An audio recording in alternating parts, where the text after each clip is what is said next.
हमने शहर को दी एक नई पहचान, हम हैं सिंघानिया बिल्डकॉन।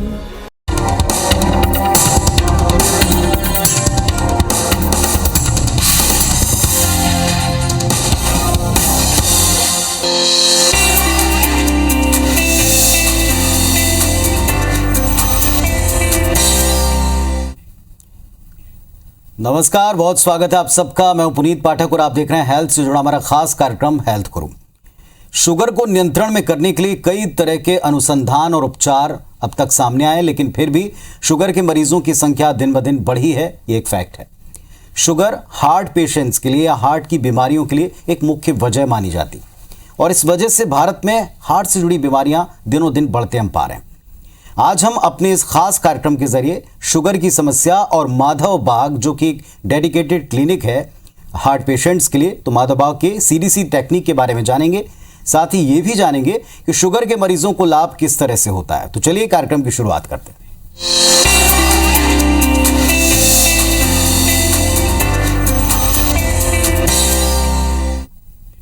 और आज हमारे साथ में एक्सपर्ट के तौर पर जुड़ रही हैं माधव बाग की डॉक्टर पूजा बागड़े जी, जो कि सेंटर हेड है माधव बाग राजनांदगांव की। नमस्कार डॉक्टर साहब, बहुत स्वागत है आपका। धन्यवाद, नमस्कार डॉक्टर साहब। सबसे पहले हम जिस तरीके के विषय को चुन रहे हैं, जिस पर हम बातचीत कर रहे हैं, वो आज बड़ी कॉमन हो गई, लाइफस्टाइल से जुड़ गई है। हार्ट की समस्या होना और उसके पीछे डायबिटीज़ का एक कारण निकलना बड़ी आम सी बात है। तो डायबिटीज से हम शुरुआत करते हैं। माधव बाग जो कि डेडिकेटेड एक क्लिनिक है, इसकी सीडीसी टेक्निक काफ़ी कारगर बताई जाती, ये टेक्निक क्या है? जी, ये जो हमारा माधव बाग क्लिनिक है, इसमें जो शुगर के पेशेंट्स हैं, इनकी हम जो चिकित्सा करते हैं, उसके लिए हमने एक टेक्निक का विकास किया है जिसे सीडीसी कहते हैं, मतलब कॉम्प्रहेंसिव डायबिटिक केयर। इसके माध्यम से हम अपने यहाँ शुगर पेशेंट्स की चिकित्सा करते हैं। इस टेक्निक में हम जो कई सारे टूल्स हैं उनको एक साथ लेकर आया है, और उन सब टूल्स को एक साथ मिलाकर हम अपने पेशेंट्स की चिकित्सा करते हैं। ये टूल्स हैं जैसे कि डाइट, पंचकर्म, मेडिसिन्स, एक्सरसाइज और स्ट्रेस मैनेजमेंट, और इसके साथ कंटिन्यूअस मॉनिटरिंग। तो जैसे हम डाइट की बात करते हैं, तो डाइट बहुत महत्वपूर्ण है, क्योंकि ये एक लाइफस्टाइल डिसऑर्डर है। तो जब हम अपनी डाइट चेंज करते हैं तो हम बहुत कम से कम दवाइयों में इस डिजीज को कंट्रोल कर सकते हैं और बहुत अच्छा रिजल्ट पा सकते हैं। इसके लिए जो माधव बाग के पास पूरी डाइटिशियन की टीम है, जिससे हम अपने पेशेंट्स को बैकएंड से सपोर्ट करते हैं कि उन्हें अपनी डिजीज के अनुसार क्या खाना है, क्या नहीं खाना है, और वे अपने रुचि के अनुसार क्या खा सकते हैं। और फिर जैसे पंचकर्म मैंने कहा, तो ये पंचकर्म जब पेशेंट्स कराता है तो पहले ही दिन से उसे पॉजिटिव रिजल्ट्स मिलने लगते हैं। मतलब वो पंचकर्म कराने के बाद उसे बहुत फ्रेश फील होता है। तो टिपिकली हम जो डायबिटीज़ के लिए पंचकर्म करते हैं, उसमें हम करते हैं स्नेहन, स्वेदन और बस्ती। स्नेहन को हम कह सकते हैं कि मसाज, हम पूरी बॉडी की मसाज करते हैं मेडिकेटेड ऑयल से। तो वो जो मेडिसिन है वो त्वचा के माध्यम से एब्जॉर्ब होने लगती है, उससे बहुत बड़ा मीडियम मिल जाता है एब्जॉर्ब होने के लिए हमारी त्वचा। और जब हम मसाज करते हैं तो ब्लड सर्कुलेशन अच्छा होता है पूरी बॉडी में। जो नर्व्स, ब्लड वेसल्स डैमेज हो गई हैं, वो उनकी क्षतिपूर्ति होती है और शरीर में ताकत आती है। इसके बाद अगला प्रोसीजर होता है स्वेदन। स्वेदन का मतलब होता है कि औषधीय काढ़े की भाप देना पूरे शरीर को। तो इसके माध्यम से शरीर का कचरा, क्लेड, जो डायबिटीज़ के कारण शरीर में जो कचरा बन गया है, वो इस टेक्निक से त्वचा के माध्यम से पसीने के द्वारा बाहर निकलता है। तो इससे क्या होता है, किडनी का बोझ भी कम हो जाता है और शरीर में हल्कापन आता है। फिर इसके बाद अगला प्रोसीजर होता है इसमें बस्ती। बस्ती एक बहुत इंपॉर्टेंट प्रोसीजर है पंचकर्म का। इसमें हम क्या करते हैं, गुद मार्ग से शरीर में औषध प्रवेश कराते हैं। तो इसमें भी हम अलग अलग मेडिसिन का उपयोग करते हैं। जैसे अगर हमारा लक्ष्य है कि केवल ब्लड में जो शुगर बढ़ गई है उसको कम करना है, तो हम ऐसी मेडिसिन का प्रयोग करते हैं कि जिससे शुगर है वो कम होगी। अगर हमारा फिर इसमें एक अलग लक्ष्य जुड़ जाता है कि हमको हृदय की जो मसल्स हैं उनको ताकत देना है, तो हम ऐसी मेडिसिन का प्रयोग करेंगे जो हृदय की मसल्स को ताकत भी दे। फिर अगर हमें ऐसा लगता है कि हृदय का जो रक्त संचार है, ब्लड सर्कुलेशन है वो बढ़ाना है, जो ब्लॉकेज वगैरह के कारण कम हो गया है, तो फिर अलग मेडिसिन का प्रयोग करते हैं। है कि हमने डाइट फॉलो किया, पंचकर्म कराया, फिर हम अपनी औषधियों का प्रयोग कराते हैं। हमारी आयुर्वेदिक औषधि ये साइड इफ़ेक्ट रहित होती हैं और ये शुगर कंट्रोल करने के लिए बहुत अच्छे से काम करती हैं। और फिर एक्सरसाइज और स्ट्रेस मैनेजमेंट, डायबिटीज़ के पेशेंट्स को बहुत ज़रूरी है कि वो एक्सरसाइज करें, क्योंकि एक्सरसाइज करते हैं तो जो ब्लड में एक्सेस शुगर होती है वो कम हो जाती है, शरीर उसका उपयोग कर लेता है कैलोरी के रूप में, ऊर्जा के रूप में, तो हमारी ब्लड शुगर कम आने लगती है। इसके लिए हम अपने पेशेंट्स को सिखाते हैं कि उन्हें कैसे एक्सरसाइज करना है, कैसे योग करना है।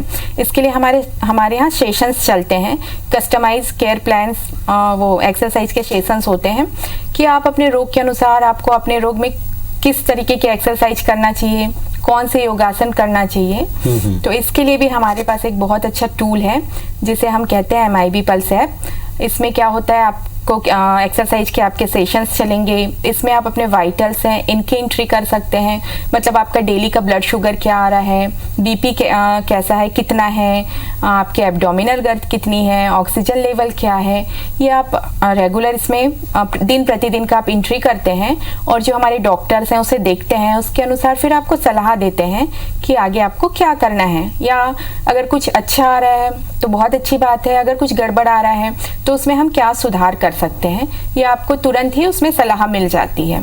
और फिर इसके अलावा हम इस MIB पल्स ऐप में अपनी जो डेली जो हम अपना खाना खा रहे हैं, जो हमारा आहार है, उसकी पिक्चर्स शेयर करते हैं, तो उसे भी हमारी डाइटिशियन की टीम देखती है, उससे एनालाइज करके बताती है कि आप जो ले रहे हैं डाइट वो बढ़िया है या उसमें कुछ सुधार कर सकते हैं या कुछ बदलाव कर सकते हैं। तो एक ये टूल भी हमने विकसित किया है अपने पेशेंट्स की हेल्प करने के लिए। फिर इन सब के साथ हम कंटिन्यूस मॉनिटरिंग करते हैं कि आपकी रेगुलर ब्लड शुगर कैसी आ रही है, फास्टिंग शुगर कैसी है, खाने के बाद की शुगर कैसी है, जो HbA1c है उसमें क्या परिवर्तन हो रहा है, कितना कम हो रहा है। तो इस सब से ये जो सारी चीज़ें हैं, जब इन सारी टूल्स को हम एक साथ मिलाकर पेशेंट की चिकित्सा करते हैं तो उसकी जो डिजीज़ है वो धीरे धीरे कम होने लगती है, जो ब्लड में शुगर का लेवल है वो कम होने लगता है, अगर वो मोटा है तो उसका फैट कम होने लगता है, वजन कम होने लगता है, और इन सब के कारण दवाइयों की जो डोज है, इंसुलिन की डोज है और जो दूसरी दवाइयों की डोज है वो सारा कुछ कम होने लगती है और डिजीज रिवर्स हो जाती है। करीब 1.5 साल पहले मुझे पता चला कि भाई मैं डायबिटिक हूँ। मैंने डॉक्टर के पास जब गई, उन्होंने टेस्ट वेस्ट करवाया, उसके साथ ही मुझे थायराइड भी निकला, काफ़ी थकान रहती थी मुझे। तो डॉक्टर ने सीधा, हमारे फैमिली डॉक्टर ने, भाई ये आपके डायबिटीज़ की मेडिसिन है, थ्रू आउट द लाइफ आपको लेना है और इससे आपके डायबिटीज़ कंट्रोल में रहेगी। पर मन में एक हमेशा डर रहता था कि मेरे जैसे पेरेंट्स दोनों डायबिटिक थे, मम्मी की मेरी डेथ डायबिटिक कॉम्प्लिकेशन से हुई थी, तो कहीं ये डायबिटीज़ आज मैं कंट्रोल कर रही हूँ, लेकिन कल जा करके अगर कुछ इसमें, अगर ये कहीं बढ़ जाए, मेरे दूसरे ऑर्गन्स को इफेक्ट करे, आइज़, जो भी मुझे पता था, वो डर मुझे हमेशा सताता रहता था। 2004 से लेकर मुझे डायबिटीज़ की प्रॉब्लम थी और मैंने काफ़ी ट्रीटमेंट लिए और काफ़ी सारे दवाइयाँ मुझे दी गई थी। 2-3 साल पहले से मैं इंसुलिन भी मेरी शुरू हो गई थी, क्योंकि मेरी शुगर काफ़ी बढ़ गई थी 300 के ऊपर, और हाइपरटेंशन भी था मुझे, ब्लड प्रेशर भी काफ़ी हाई थी। ये जो CDC है, एक तरह से हम ये जो कहते हैं डॉक्टर साहब कि ये लाइफस्टाइल डिजीज़ है, तो हम ये कह सकते हैं कि आप एक लाइफस्टाइल को ही रीस्ट्रक्चर कर रहे हैं और उनको हर तरीके से निगरानी में रख करके ट्रीट कर रहे हैं। ये चूँकि आप दिल का ख्याल रख रहे हैं, दिल की बीमारी डायबिटीज़ से जुड़ी हुई है, लेकिन डायबिटीज़ के और भी बहुत सारे इफेक्ट हैं या बुरे प्रभाव हैं, वे क्या हैं और उनके सिम्टम्स या उनके कौन से अलार्म हैं जिनको हमको पकड़ना चाहिए? जी देखिए, डायबिटीज़ के बहुत सारे कॉम्प्लिकेशन होते हैं, मतलब डायबिटीज़ में शरीर अंदर से कमज़ोर होते जाता है। तो जब ब्लड में शुगर बढ़ जाती है तो उससे क्या होता है, ब्लड गाढ़ा हो जाता है और ब्लड का एक स्पेसिफिक मूवमेंट होता है जिससे वो ब्लड वेसल्स में फ्लो होता है, तो वो जो है उसका फ्लो वो कम हो जाता है, उसका बहाव कम हो जाता है। और जो शक्कर होती है उसका एक स्वभाव होता है जमने का, चिपकने का। तो जब ये शुगर है, ब्लड वेसल्स की ये जो इनर लाइनिंग जिसे हम एंडोथेलियम कहते हैं, उसमें ये शक्कर चिपक जाती है। अब चिपक जाती है तो वो जो ब्लड वेसल है उसका जो भीतरी खोखला भाग होता है, ल्यूमेन जो होता है, उसको वो कम कर देती है, जिससे कि वहाँ ब्लड को फ्लो होने के लिए कम जगह मिलती है। जैसे एक पाइप है, उसमें पानी बह रहा है काफी दिन, फिर अगर उसमें काई जमने लगती है उसके अंदर के भाग में, तो पानी को बहने के लिए कम जगह मिलेगी। वैसे ही ब्लड के साथ होता है कि उसको जितनी जगह मिलना चाहिए उतनी जगह नहीं मिलती है और कम जगह मिलती है, तो वो ब्लड की आपूर्ति भी पूरे शरीर में ठीक से नहीं हो पाती है। और दूसरा, जब ये शुगर चिपकती है ब्लड वेसल्स के अंदरूनी भाग में तो उसे डैमेज कर देती है। मधुमेह यानी कि शुगर की बीमारी है तो आपको बीपी और बीपी से जुड़ा हुआ हार्ट से संबंधित प्रॉब्लम शुरू हो सकती है। कुछ और चीज़ें हैं, जैसे कई सारे मधुमेह के पेशेंट्स हैं, उनके अपने कैटेगरी होती हैं, स्तर होते हैं, और उन स्तर के ऊपर आप कैसे ट्रीट करते हैं। दूसरा, कई सारे लोग इंसुलिन पर चले जाते हैं, क्या हम उनके लिए भी कोई ऐसी टेक्निक, या ये जो टेक्निक है वहाँ भी हम इनका इस्तेमाल करेंगे, सबके बारे में जानेंगे। छोटा सा ब्रेक लेते हैं और ब्रेक पर जाने से पहले अपने दर्शकों को बता दें कि माधवबाग जो कि राजनांदगांव में छत्तीसगढ़ का एक अनोखा एक इंस्टीट्यूट है जो पूरी लाइफस्टाइल के ऊपर एक साथ काम करता है। इससे रिलेटेड कोई भी क्वेरी हो तो जो नंबर हम फ्लैश करेंगे उस पर आप जरूर संपर्क कर सकते हैं और सीधे डॉक्टर साहब से, उनकी टीम से मिल सकते हैं। डॉक्टर साहब, आप हार्ट के बारे में बता रहे थे, हार्ट पर डायबिटीज का सीधा कनेक्शन बताया जाता है, क्या है और किस तरह ये असर डालता है हार्ट पर? जी, WHO का ऐसा क्लियर कट कहना है कि every second diabetic can be A heart patient. ये जो डायबिटीज है वो हमारे हृदय को कमजोर कर देता है। एक्चुअल में होता क्या है कि डायबिटीज में हमारे ब्लड में शुगर की मात्रा बढ़ जाती है, जिससे हमारी जो ब्लड वेसल्स हैं वो डैमेज हो जाती हैं, क्योंकि ये शुगर ब्लड वेसल्स के जो अंदरूनी दीवार होती है एंडोथेलियम, उस पर चिपक के उसको डैमेज कर देती है, उसकी इलास्टिसिटी कम कर देती है। और हार्ट जो होता है, हार्ट का काम होता है कि पूरे बॉडी को ब्लड सप्लाई करना, एक मोटर की तरह काम करता है। तो जब हार्ट को ब्लड सप्लाई करना है पूरे बॉडी को, लेकिन ये ब्लड वेसल्स जो हैं जो ब्लड को ले जाती हैं वो पहले ही डैमेज हो गई हैं, तो हार्ट को ज़्यादा काम करना पड़ता है और इसी के कारण धीरे धीरे फिर हृदय रोग होता है। तो यही डायबिटीज एक मुख्य कारण माना जाता है हृदय रोग का। From the first week onwards मुझे लगने लगा कि एक गट फीलिंग आ गई थी कि नहीं, मैं बहुत एक सही रास्ते पे अब मैं आ रही हूँ। By the end of 4th month I had lost almost 15 kgs। मैं माधवबाग को धन्यवाद देना चाहती हूँ कि उन्होंने सच में बोलेंगे अब तन मन धन से हम लोगों के साथ सब कुछ किया है, जो एक माँ एक बच्चे की तरह कितने आप मन से सोचते हैं, तो उसी भावना के साथ उन्होंने ये ट्रीटमेंट किया। It was not a treatment, today I am we are like a family. जब दूसरा भी आपको कोई बोलेगा तो आपको इसी तरह के अनुभव मिलेंगे, क्योंकि ये बिल्कुल एक सही जगह आप आ गए हैं। Make this choice for Madhavbaug. तो आज मेरी HbA1c है 6 और मैं शुगर विदाउट एनी दवा, मेरी इंसुलिन बंद हो गई, मेरी सारी दवाइयाँ बंद हो गई है, और without medicine, without allopathic medicine मेरी शुगर 130 जब खाने के बाद मैं लेता हूँ तो 130 के तक रहती है, और फास्टिंग में 90s के आसपास रहती है मेरी शुगर लेवल। तो आज मैं गर्व से कह सकता हूँ कि यह माधवबाग से जो ट्रीटमेंट लिया हूँ मैंने, इससे मुझे काफ़ी फ़ायदे पहुँची है। मेरे सभी दोस्तों से मेरी यही प्रार्थना है कि आप लोगों को जो भी समस्या हो, आप लोग माधवबाग में आइए और अपने सेहत का जो ये है, जो इम्प्रूवमेंट है वो देखिए यहाँ पे। ये जो आप CDC टेक्निक बता रहे हैं, जैसा हम देख रहे हैं कि पूरा एक लाइफस्टाइल कंट्रोल है, या उसको हम एक तरह से करें पूरी तरह चेंज करना। CDC क्या उन मरीजों के लिए भी बेहतर हो सकता है, फायदा दे सकता है जो इंसुलिन पर हैं? तो इंसुलिन के साथ चलता है या उसे अलग रख के हम ये उपचार देते हैं? नहीं, ये उन मरीजों के लिए भी काफी लाभदायक है जो इंसुलिन ले रहे हैं। मतलब पहले हम थोड़ा सा डायबिटीज के बारे में जानते हैं कि ये सामान्यतः 2 प्रकार का होता है। एक होता है टाइप 1 और एक टाइप 2 डायबिटीज।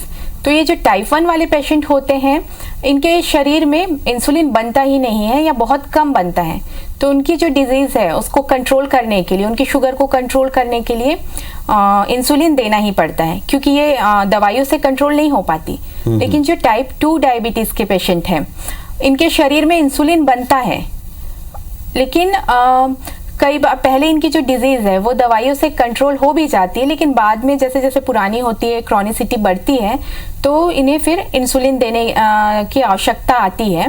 तो होता क्या है कि जो इंसुलिन होता है वो ब्लड में जो शुगर है उसके साथ चिपक कर उसे मसल्स तक पहुंचाता है। मसल्स में इसके रिसेप्टर बने होते हैं जो इंसुलिन को ग्रहण करते हैं। तो ये जो पेशेंट होते हैं, इनमें जो मसल पे जो रिसेप्टर बने होते हैं वो चर्बी के कारण ढक जाते हैं, जिससे वो इंसुलिन को नहीं ग्रहण कर पाते और इससे ब्लड शुगर बढ़ी मिलती है। तो इसीलिए डॉक्टर्स इनको बाहर से इंसुलिन देते हैं।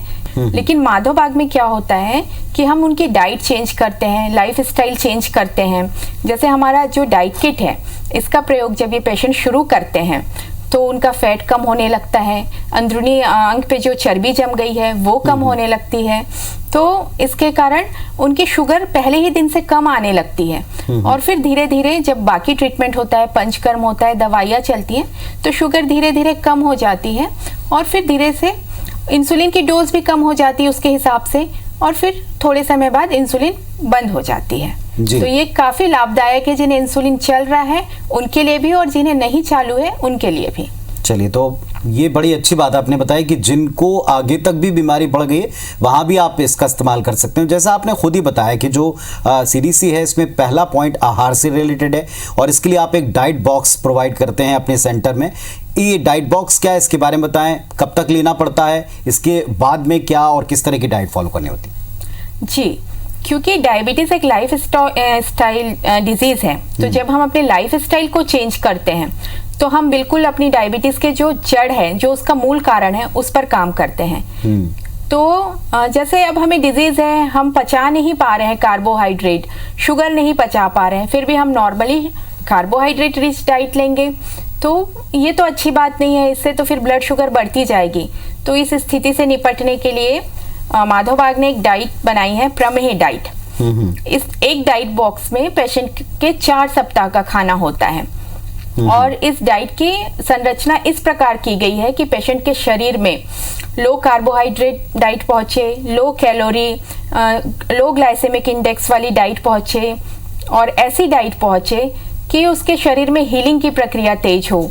इसमें फाइबर रिच है ये डाइट, इसमें माइक्रोन्यूट्रिएंट से भरपूर है और इसमें प्राकृतिक हाइपोग्लाइसेमिक एजेंट हैं। तो ये जब डाइट हम लेना शुरू करते हैं तो हमारा वेट कम होने लगता है, शुगर का लेवल लो आने लगता है और जो विसरल ऑर्गन पे फैट जम गई है वो भी कम होने लगता है, पेनक्रियाज अच्छे से काम करने लगता है। तो इन सब के कारण जो पेशेंट हैं उनकी जो दवाइयों की डोज है वो कम होने लगती है, अगर इंसुलिन चालू है तो वो कम होने लगती है। तो ये सबके लिए अलग अलग है या सबके लिए हम एक ही तरीके की चीज़ें उसमें डिज़ाइन करते हैं और टाइम पीरियड सबका अलग अलग होता है? डाइट सेम होती है लेकिन लक्षण के अनुसार फिर हम उसमें दवाइयाँ वगैरह हम चेंज करते हैं और ये डाइट हम 2 से 3 महीने लेने कहते हैं।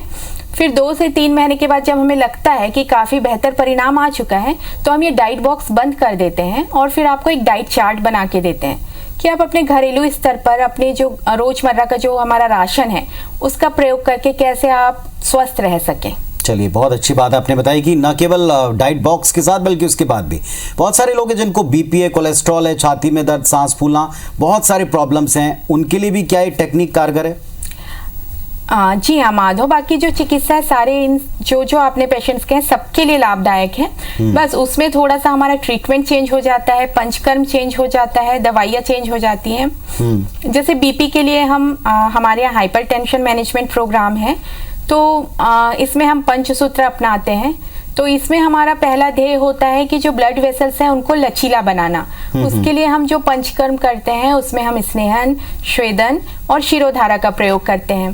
फिर इसमें भी हमारी एक स्पेशल डाइट होती है, गो बीपी डाइट, उसका प्रयोग करते हैं। तो इससे जो शरीर में जो सोडियम के लेवल बढ़ गए हैं वो कम हो जाते हैं, वेट कम हो जाता है और इससे बहुत आसान हो जाता है बीपी को रिवर्स करना।